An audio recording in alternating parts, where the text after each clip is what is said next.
welcome to another episode of Halfway There. This is the show where we have honest conversations with ordinary Christians about today's Christian experience. This is episode number 22. 22. We are really plowing into the numbers here. I'm excited about that. I'm really glad that you joined us. I hope that you enjoy this episode. We actually have a great conversation today.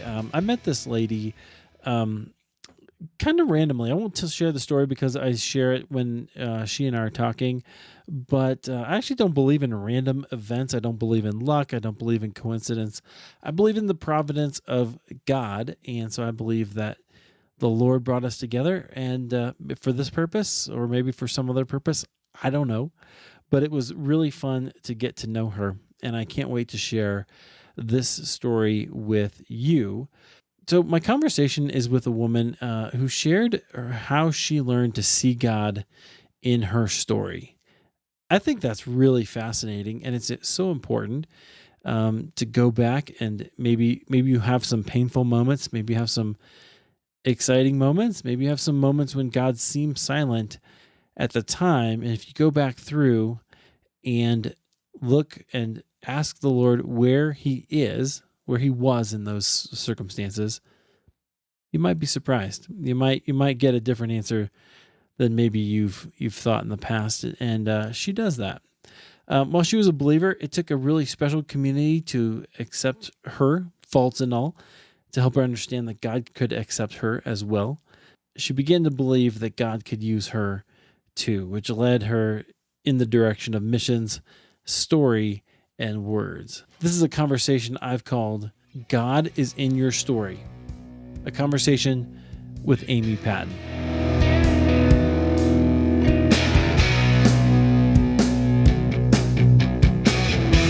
Amy, thanks for coming on the show.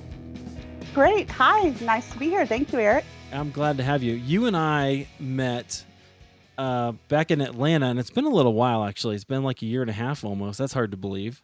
That is. But my family and I were on our way down to Disney and happened to end up at the same church. I heard this lady talking about women's ministry behind me, and I like I do, I talk to everybody, and so I turned around. I was like, "Oh, I want to ask you about that." And so we started having a conversation, and it turned out we both are kind of online people, and that's how we met. So I know. It's kind of cool. it is cool. I think that's one of the coolest things about, even though we met in person first, I think it's one of the cool things about the internet is that we can be together or kind of keep track of each other, even from afar. So Definitely. I think God made the internet for a reason. yeah, that's right. Bring the world closer. Well, cool. Well, as you know, we just kind of tell stories here, and I want to hear all about kind of your life with God. I can't wait to hear about that. Why don't you just give us sort of the short version of who you are, what you're doing now, and then we'll go back and I'll dig through your story a little bit. Sounds good. Well, I like to tell people first thing I say is that I'm a mom who has worked herself out of a job. By that, I mean that I have three amazing adult children living right now just all over the place. And they are pursuing God, and it's a lot of fun, but it puts me in a really new position in my life, which is both exciting and uncomfortable. On top of that, I blog, I'm working on a book, and I teach people how to tell their story, especially through the concept of missions. Oh, cool. Okay. So no doubt missions is going to be a thing that comes up, and Yes, it will. I'll tell you, this is actually starting to be a theme of this particular season of Halfway There, because I've had a woman who was a missionary to France for 30 plus years, Wow.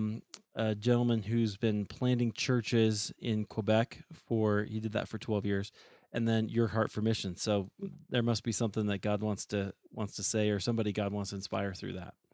Sounds great. Yeah, it's awesome. Well, thanks for that. Where'd you grow up? You're in the Midwest. I am. I'm in Chicago right now, or Chicagoland, Yeah. because nobody knows where Plainfield, Illinois is. Are you So on the southern part of Chicagoland, or is it I think we're called the West. the We're West? 60 Okay. miles from the lake, and we still get to call ourselves Chicago. The question is, do you still get good pizza?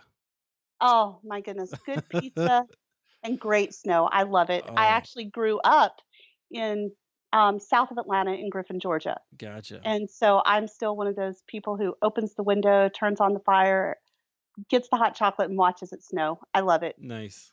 Because you didn't grow up with it. Exactly. That's awesome. Well, that's good, and you get a lot of it there in Chicago. My wife and I lived there for 7 years. We were further up north in Deerfield and in Okay. Highland Park, but, I'll tell you what, I don't miss the traffic. The traffic is a bit bare. Right, and, but I do miss the food, man. There's so much good Mm, stuff there in Chicago. it is a place for foodies. Yeah, indeed. But you grew up in Georgia, so what was that like? Well, it was different. Yeah, it's a No. it's a different world down there. Yeah. It is a different world. My husband likes to say you need a passport to go down there, but he says it in love because he took me. Um, so no, I loved growing up in the South. I had sweet tea, the Atlanta Braves, peach cobbler, all those are my favorite things. But it just never quite felt like home. There was always something else within me that said, there's a bigger world out there. So yeah, that was kind of while I love it, it's not where I live. Mm, interesting. So, did you now that's kind of the Bible Belt, so did you grow up in a Christian family, or what was that like? I did. My mom and dad had me at church every time the doors opened. Okay. Good Southern Baptist girl, and sat on the front row in church taking notes. I grew up in a Christian home, went to a Christian school, which laid down some amazing foundation for me. And with the love I received in the church from all the stories I hear other people tell is actually a very unique thing. I I had a lot of women just lean into my life and love me well. Oh, that's awesome. Because it's uncommon, I think, a lot of times. It is, and that's very unfortunate because the church is the gift God gave us for community and to carry on His kingdom. And I just hear so much pain and of what has happened in the church. And it's not that I've been immune to that pain; just my formative experience was very different. Sure. Yeah, that's a real gift for sure. Mm. Well, so now I don't wanna assume you grew up in a Christian family, but is that how you met Christ? Like, how would you describe your coming to Christ? I try to avoid the phrase "come to Jesus moment." I try not to say that, but you know what I So mean. I think I've had several come to Jesus moments. Which can I just say is common? Like, that's actually I think is very good. Yeah, I would say I came to faith my as with that childlike faith through my kindergarten teacher. She told us all about Jesus, and I was like, well, he sounds like a great friend, and heaven, of course. So, I prayed the prayer and did the thing, but it never, I just always questioned it. I went through, a good Christian home and wasn't always a good Christian girl. And so I kept trying to pursue this Jesus thing and kept going my own way. And so I would keep coming back to God and saying, I just don't know if you would love me because I know all of my sin. And so I would just over and over do this. And I mean, this lasted for a long time. I met my husband. So I went to college in Birmingham, Alabama, Samford University, met my husband. We were married a year later with baby on the way. And there was another moment of, wow, I'm not living this Jesus thing. And I keep Right. trying. That was a lot of my effort was I'm trying, I'm trying, I'm trying. But I just didn't think God could really love me because I knew God really knew me. And we found our way in Indiana, so we've moved around a bit. Um, in 2004 to 2002, 2004, somewhere in there, we had landed in this beautiful faith community church called Lifeway Community Church. It was a church plant. And that pastor and that wife just loved me. And the thing was, they knew me and they saw all the mess.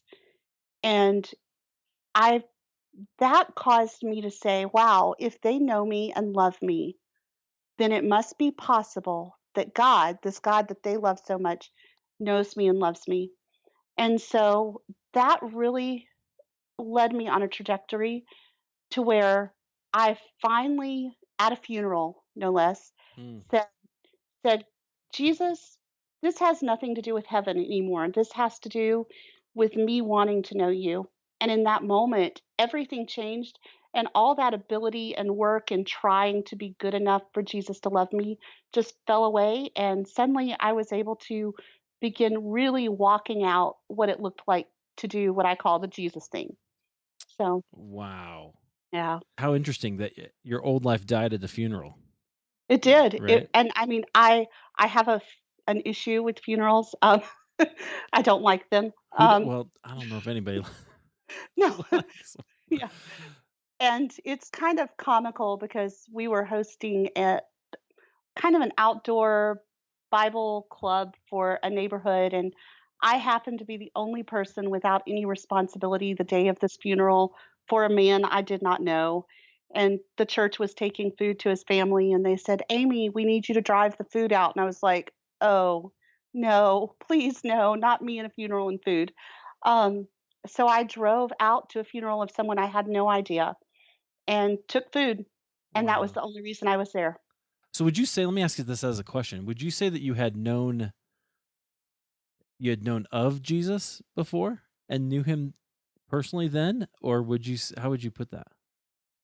It's funny, my husband and I were talking about this last weekend, and, I told him, I said, I've come to a place that I'm just okay not knowing Hmm. and letting that be a mystery with God, Sure. but knowing that God knows me and I'm His, and that it was a journey for me. I think it, as you said, it's probably a journey for a lot of people, Yep. and I think I truly loved Jesus as a child Hmm. and wanted to know him, but I didn't understand that I didn't have to put any effort into the being loved. Right. Oh, that's So, interesting. So theologically, which I don't usually get into all that, but there's this sort of distinction between sanctification and justification, right? I mean, the yes, justification is exactly. what Jesus does. And so, you could argue that that was a moment when you really finally understood, but that you were always saved. Not that it matters. I don't know that the timeline is the important part. What I'm really truly interested in is the experience of it, like from your Yeah, perspective, where you were wrestling with sort of the weight of maybe the morality that you were given, and how that affected how you saw yourself and how you thought God saw you, and then how you kind of came to see how He really saw you yeah. is really impressive. That's interesting. How long were you there in Indiana? We lived in Indiana for 10 years, I Okay. think, 10 years, because we've been in Chicago for 11. So we've been here longer than anywhere else. Wow. Um, so yeah, we were there, and our leaving disrupted our whole life, and we knew my husband just got a job transfer, it wasn't a big deal, but we had this community, and John, my husband's family lived in Indiana, so we had family connections as well, and so moving didn't feel like the right thing, but as we sought God and should we take this job transfer, he just kept saying yes. And then Chicago has been hard, very, very hard. And oftentimes we've questioned why in the world would you send us here? But we knew without a doubt that coming was the right thing. How did you know? What was that like? I know it sounds hokey, but it was just peace. Uh-huh. Our family, we were all upset about the potential of moving, with the exception of a promotion and the things that that would offer. And so we just called a family meeting, which looked like a slumber party on the floor with our kids who were in, oh my goodness, first grade, fifth and sixth grade, I think, somewhere in that timeline. And yeah, we just had a slumber party and spent the night praying and probably watching movies and sitting by a fire. And we all of us woke up individually in the morning knowing that going was what we needed to do. Wow. So it was just God just settled it in our hearts. Interesting. What was that conversation like? Um, Like, how did you figure that out? Because that would seem did it just I'm picturing, the breakfast table and kind of light bulbs going off over each person's head one at a time, but what what was it like? Yeah, I think it was just an awareness that we didn't have to have all the answers, Mm. but that we could do this anyway. And, so the kids just kind of came to a we're in this with you, mom and dad kind of place. And that it would be a new adventure. It was. Um, and so it's very mysterious. It's hard to explain, but yeah, we just kind of all woke up and said, "Yep, this is the thing, and we're going to do it." Yeah. Well, that's great. So the reason I press into that a little bit is because I think that mystery is really important, right? Hmm. This is what I've loved about doing these conversations, because some people have experiences, life changing experiences like that, and they can tell you words that God said to them, and they have no idea they don't know where they came from, right? It was just Hmm. that must have been God. And sometimes God works in this way, where it's not. It's like, no, I just know, and it's in my heart, and that's the way it is. And so this is what we're gonna do. And I think both are super valuable to have as examples, um, of the way that God works, because He does do those, and it depends on where you are and who you are, and He speaks to us that way. He does, and he's done both in our lives, where he's just kind of planted it plain as day. Mhm. He's told us this is what you're doing, this is where you're going, and at other times it's just been something that resonated deeply within us. Right. So with obviously moving, that was that a would you consider that one of your events that's kinda shaped you? I think that shook me up and caused Mm, me to deal with a lot of the things that shaped me. That's really it removed me from all community and family, and suddenly I was stuck with myself and yeah, realized I need to work through some stuff. So that's really what it did was more shook me up than shaped me. right. Well, tell me about that process. What did God do? How did God take you through working through those issues? So, well, as I said, the first thing he did was removed community and kind of all the fail safe plan B things that could help me avoid a lot of things. And then the next thing that happened was our daughter, who was by this time she's entering high school. She just she fell apart, and I know she'd be okay with me telling that. School and anxiety were huge issues, and we had to start dealing with how to walk through with a child who was having incredible challenges and help her. And the thing was, for a mother, where it shifts to how this messed me up, was I had promised myself I would never let my child go through things. Now, how you can make that promise, Yeah. it's impossible, but I promised myself that. And so that caused me to realize I'd failed my personal goals, and that I had not protected my child the way I had wanted to be protected when I was younger. And so that was really what started my journey of me falling apart. So we Yeah. kind of got my daughter back together, and then I just fell apart and fell into a really, really dark season of depression. It was bad. It was very ugly. My family went through a lot watching it, and in all of that, I kept saying, and I had prayed this prayer since I was a little girl. I had prayed John 8:30, 32. You will know the truth, and the truth will set you free, or John 8:31, whichever one it is. And I had just begged God to help me unfold my story because I couldn't understand it, and I could not understand Mm, where He was in it. And I knew that if I could see it, I could figure things out. At least that was my perception. right. And so that just became my prayer was, God, I will start digging into my story, but I need you to show me where you are. Oh, awesome. Wow. That is so I'm taking that in because that is such a fantastic question or thing to put to God, right?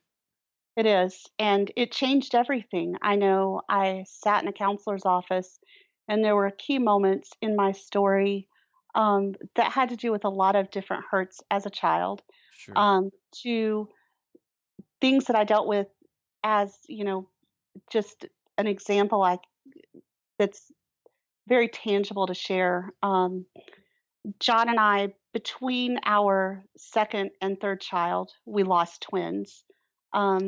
In the deep into the second all the beginning of the third trimester, really, and that was devastating. You're starting to dream of a nursery, and suddenly you're planning a funeral, Right. which goes back to my I have issues with funerals. Yeah. Um, and so God in that moment, we had these 2 precious boys, and one of them was stillborn, Josh, and the other, Will, lived for about 15 minutes, and his entire Mhm. 15 minutes was spent in our arms, which was one of the most precious gifts ever. We counted toes and fingers and sang "Jesus Loves Me" to him. So we watched him labor to breathe, knowing that he was gonna stop any minute, Wow. and I can't tell you how present Jesus was in that room. He Mhm. didn't send an angel or someone else in his stead. He showed up. I think if I had taken my hands off of Will and Josh, I could have touched him. That's just how palpable he was. And that was one of the key defining moments where I knew he loved me because of the fact that he came himself in my deepest pain and said, "I've got you and I've got your boys." And so for me, sitting in a counselor's office, that moment was easy to define where was Jesus. Yeah. But I could go to that place in other spots of my life and say, Jesus, you were there when we lost the twins. Where were you when I was a little girl and I was hurting because someone had hurt me? And he showed me that he was right there with me weeping, that he wasn't just using it as a tool, so often as you hear to refine you, which certainly it did as an adult. But in that moment, he was weeping and not wishing what was happening to me to happen. And so that was really how I unpacked my story was going back to the things that had devastated me and asking Jesus to show me where he was. Wow. Amy, that's powerful. Yeah, God is powerful. Well, he is. And his presence, I mean, that's just one of those things that um when you know it, you know it. You know what I mean? And it You just do. it defines, you're right, like you said, it defines those moments and you don't forget them. No. And I think what I found in that whole process of just unraveling my story, and it's funny, I think Rick Warren may have been the first person to say it or the first person I know of, but my pastor was always saying it, was revealing is the beginning of healing. Yeah. And he would tell me, it's you need to share your story, Amy. It is not meant to be bottled up within you. And he was so right. In safe places with safe people, as I began to share my story, I quickly discovered that they still loved me. And Hmm. again, that theme of being loved just was a continual theme for me. And as I unpacked my story, found God in it, I began to found my purpose. Because as other people have said, so often your greatest pain is where your greatest ministry Yeah. enters in. Well, so take us into that a little bit about how is God showing you your purpose? Oh my goodness. um, there are several different ways that and it all flows together. Words are my thing. They make me happy. Written words, spoken words. Just I live in this world of words, and so for me, it's writing and just communicating not only my story but other people's stories, or just God's story and what He's doing. And that has, that comes out in my blog, it comes out in the book I'm working on. It comes out as I talk to people. I love to listen as much as I love to talk. Most everyone who meets me says I ask really good questions, so I'll just take them at their word for that. And I think that that's a gift to help people find their story and find God in it. Um, so words is a huge way. The other big piece is in missions, and that's been Mm, quite a journey.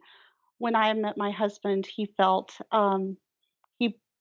felt that he'd been called into missions full time overseas as a young boy, and that was what he was pursuing. When you get pregnant at 19 and married, sometimes things get derailed.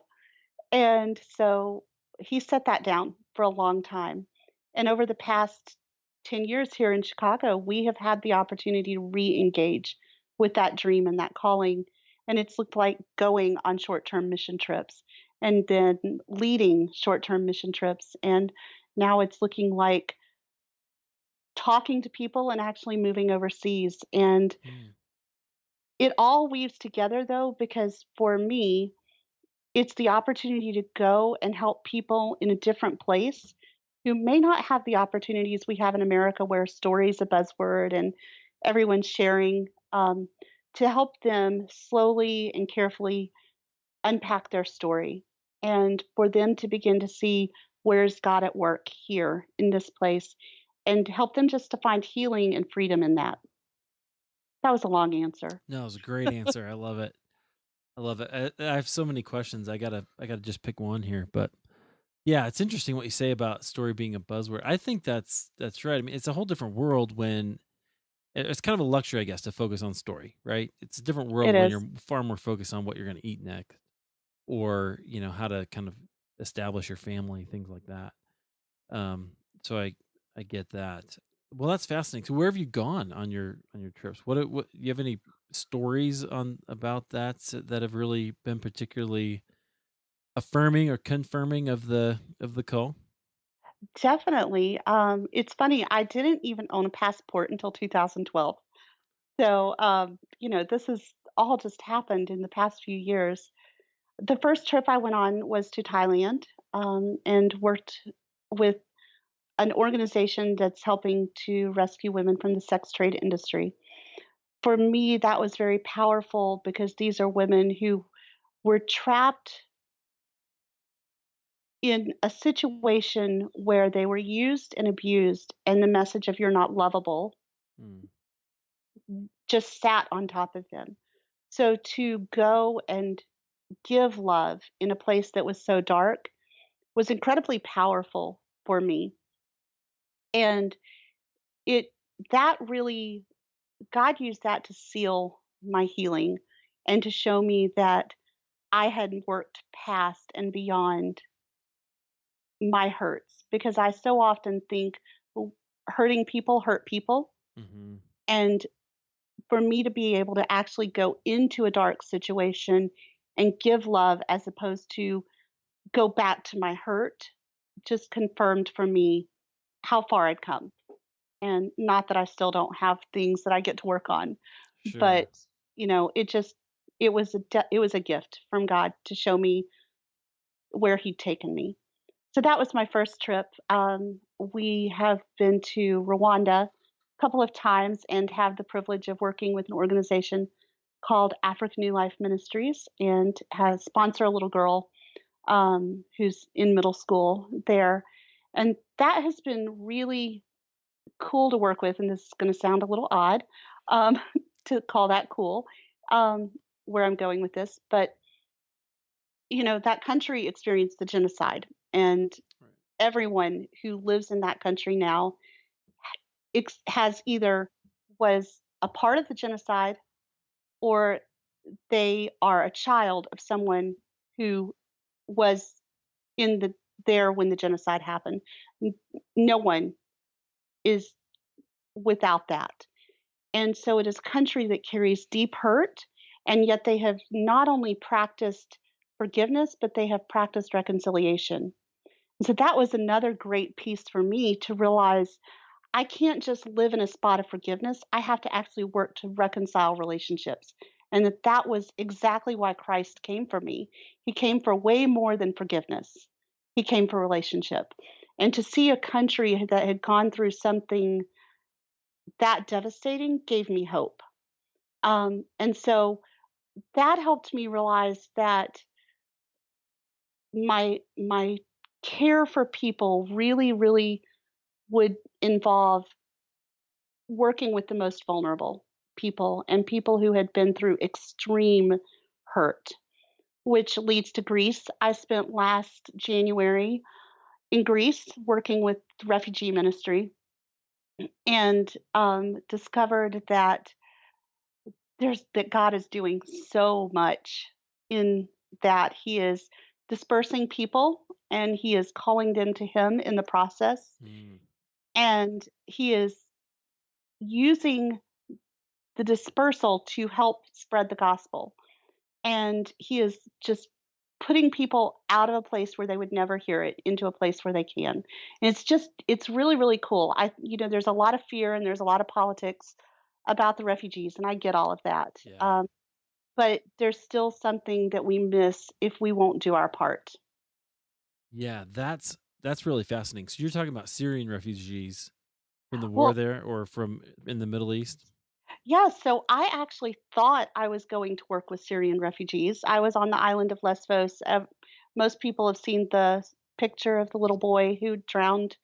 Um, that's where I was, and I did. I thought I'm going to work with Syrian refugees. I met not one Syrian refugee while I was there. I was actually also in Athens working, and the people I met were from Afghanistan. They were from Iran. They were from Iraq. They were from Pakistan. They were from Sudan. They were from Libya. No one was from Syria. It was a fluke. It's not that they weren't coming. It was just a fluke of who I met. And what I realized is that the information we have about what's going on is Mm, very small. yeah. And why we have the information about Syria is because it's the biggest crisis, the war, right now, but that there is something happening way beyond just one people group. Right. Fascinating. I think it's really interesting too what you said about how God is dispersing people so that they will hear the gospel. I've Mhm. been enamored for a while since I was in seminary, which is getting further and further back.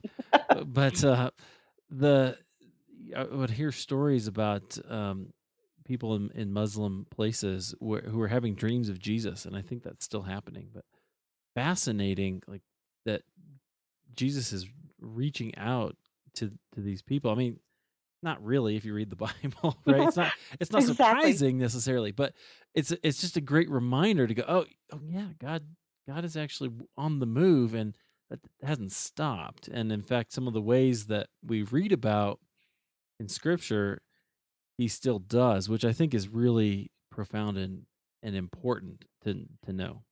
What I have 2 of my favorite stories, from people who had found Christ before. In fact, they'd left their country for fear of persecution and death. One gentleman was from Afghanistan, and he had found a copy of the Bible in his language, which was rare, and he started at the beginning, of course, because, that's how you read books. Right. He got to Leviticus, of all books, and we would think, "Oh, he's gonna put this down."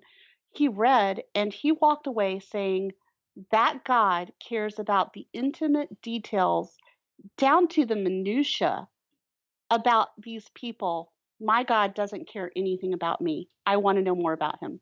Wow. And so, he came to Christ reading the book of Leviticus. Praise the Lord. I know, exactly. Made me wanna read the book of Leviticus a little. Uh, Well, it's different too. I think there's we have a Western bias, obviously, but the way that we read books and what we expect from books are a different deal, right? And Definitely. certainly in that culture, I can see where somebody would read that and go, "Oh, this is different than," or they would approach it in a different way than we would, looking for the dramatic story. Definitely. Yeah. The other story that I loved, was actually a gentleman from Iran, and, he kept telling me I needed to go to Iran because I could not understand how they had no freedom there, and I kept letting him know I could not go to Iran. Yeah. But he said, "No, you need to go. You don't understand. There is no freedom." And he explained all I wanted to do was to have a drink of alcohol and to date a girl. And I could, he said, because of he couldn't freely choose who he wanted to date, and he could not have a drink of alcohol. And he said, I started looking for freedom because I knew there had to be Wow. something. And it was through natural desires that God helped begin his exploration of God. And he found Jesus in Iran through the underground church. And Wow. he, fled his country because of if it got out, he would have been martyred.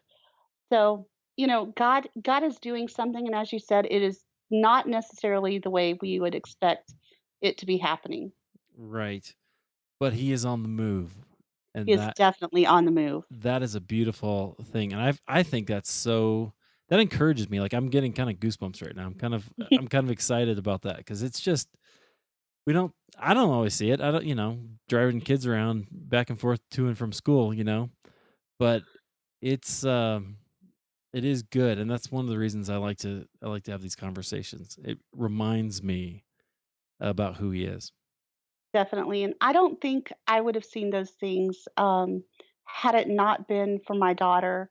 She which is so funny, she's the one that she didn't throw me in a loop, but, I like to say she threw me in a loop. Sure. Um, and she ended up graduating from high school on time, graduating from college in 4 years, and then she informed us she wanted to go on this crazy thing called the World Race, which is what had me in Atlanta when I met you. Oh yeah. She was, there for training. It's the World Race is an 11-month mission trip. You go to 11 different countries.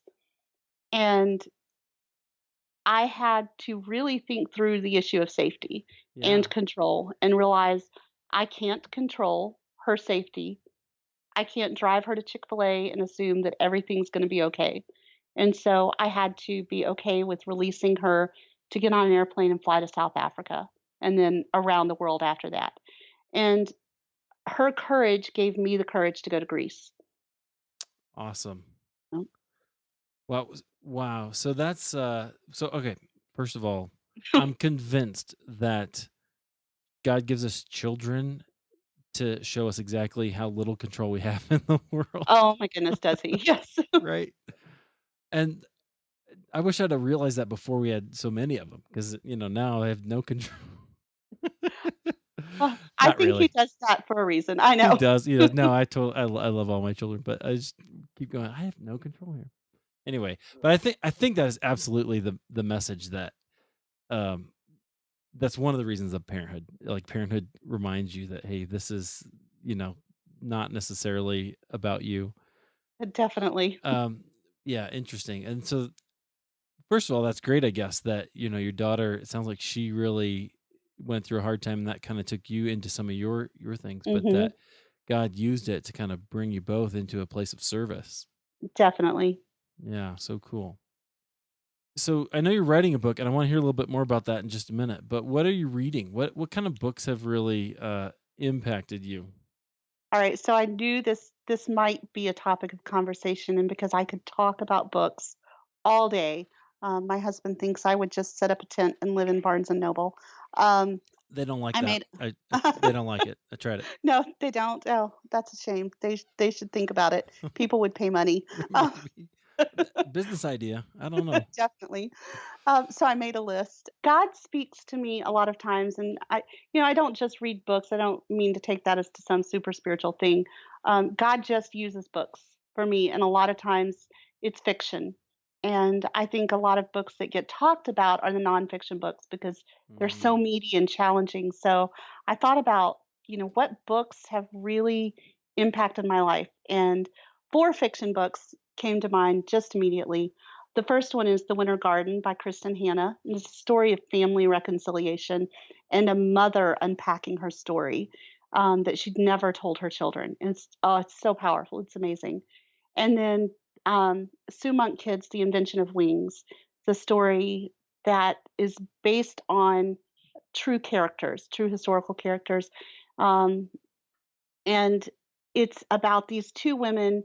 One is a slave and one is a young girl who doesn't understand why do we have slaves, and she's fighting against it, but she realizes that as a female, she's also trapped by society. And so these two women become strong, powerful um, proponents of rights for women specifically. The Book Thief by Marcus Zuzak, a story. It's a young adult book, but wow, it's just all about story and how a girl learns to tell her story. And then the Mark of the Lion series by Francine Rivers, just powerful books, but they all have a theme of people who've gone through this thing and they've had to find their story and they found purpose in it. And, I just, those are what make me come alive. Yeah, well, it sounds like they connect with you and what God's done in your life.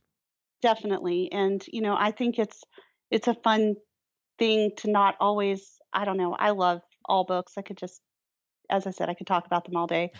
But, I'm always telling my son who's at seminary, I'm like, "Make sure you're reading some fiction," just because you need to connect to it. Yes. Okay. All right. So you are hitting on one of my hobby horses, and so I love this. This is great. First of all, my wife loves Francine Rivers, and she loves the Oh, Mark of the Lion series. That I wholeheartedly recommend that, and know that it's that's great stuff. And I'm also very glad that you brought up fiction because I think that these stories, do so much to tell us about ourselves and tell us about um, even who God is. Literally one of the most powerful presentations of the gospel I've ever heard in my life was it was actually John Eldridge, which who's a pretty, mhm, yep. it was a men's You made event. my list too. Yeah, oh, it was amazing. But he did it. It was a bunch of men, of course, but he did it in the context of story and saying, "Hey, God is telling a story, and the reason that stories resonate with you, even if it's like Gladiator or Superman, right? It resonates with you because it's telling you a part of God's story." And I just went, "Oh, it was amazing." The whole thing was great. And I think they said they were going to put it in their podcast, and I should find it and try to share it somewhere. But uh, Definitely. it was just it changed the way that I thought about fiction. Although that was not I've always loved fiction. In fact, when I was in school, I used to cherish my summers, and I would never take summer classes because I wanted to read fiction. And so I have a Mm. whole I don't know if I'll show you just because I can. And I don't know if you can see my bookshelves over there, Oh, but they're the beautiful. You far guys should see them. the far one has, yeah, no, they I'll take a picture and throw it in there, but the far one there has only fiction on it. There's Mm, no there might be some memoir down in the bottom, but so that's sort of less fictiony, but yeah, it's all but there's like the great books, and I've got a bunch of the Barnes and Noble classic editions and things like that. But I sought those out because so many of those stories, especially great literature, tell us those things. They show us who God is and who we are and how we fit, and they wrestle with great human issues. And I love definitely. it. So thank you for bringing up fiction. That's Oh, awesome. you're welcome. I think one of the great things about fiction is sometimes we're not ready for Yeah. the truth.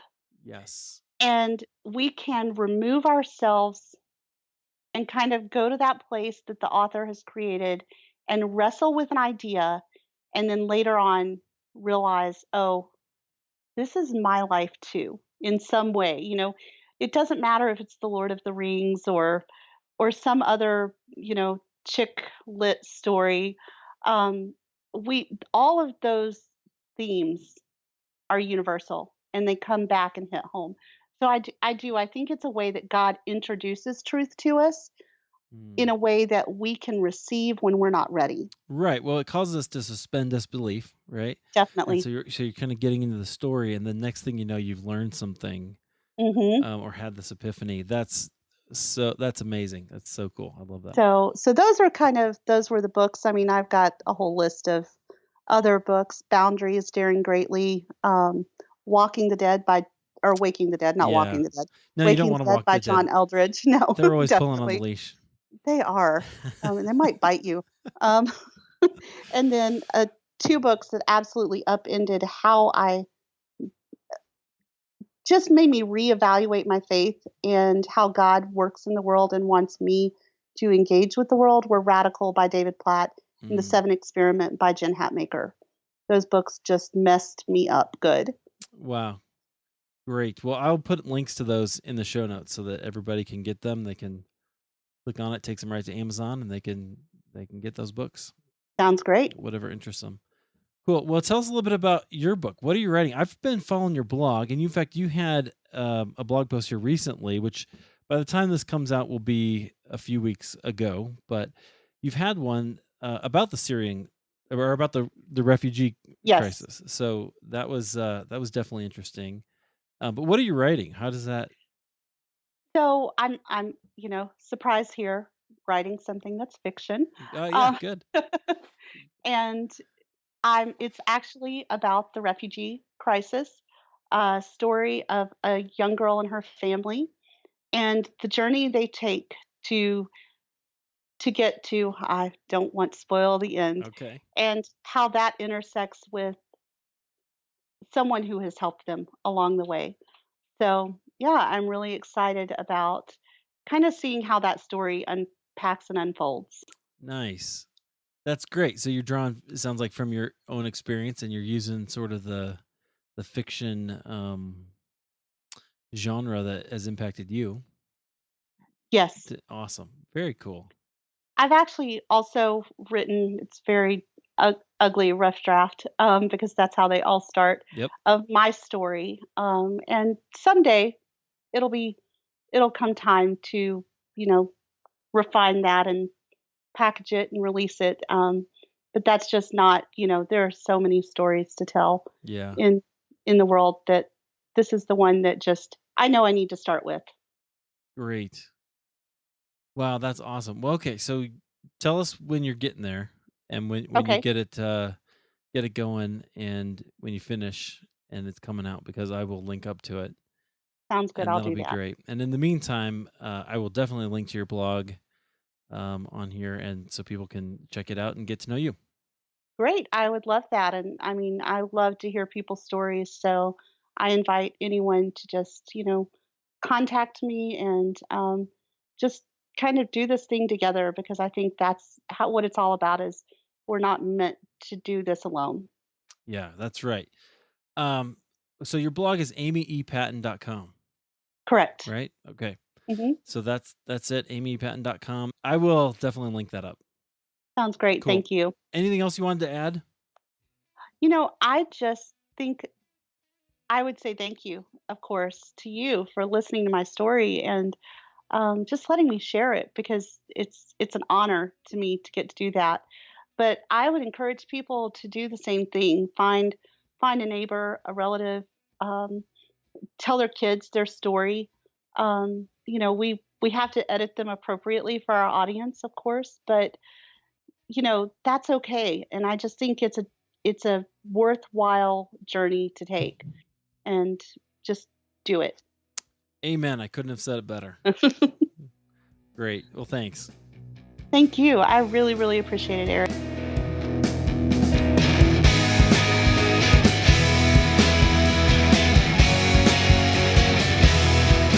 Wow. Well, Amy, thank you so much for sharing your story with us, for being on the show. Guys, I want to encourage you, definitely go out to amyepatton.com. Now, if you want a quick and easy way to get that link, you can go to ericnevins.com. That's my website. Right on the front page, scroll down, you'll see all of the episodes of Halfway There.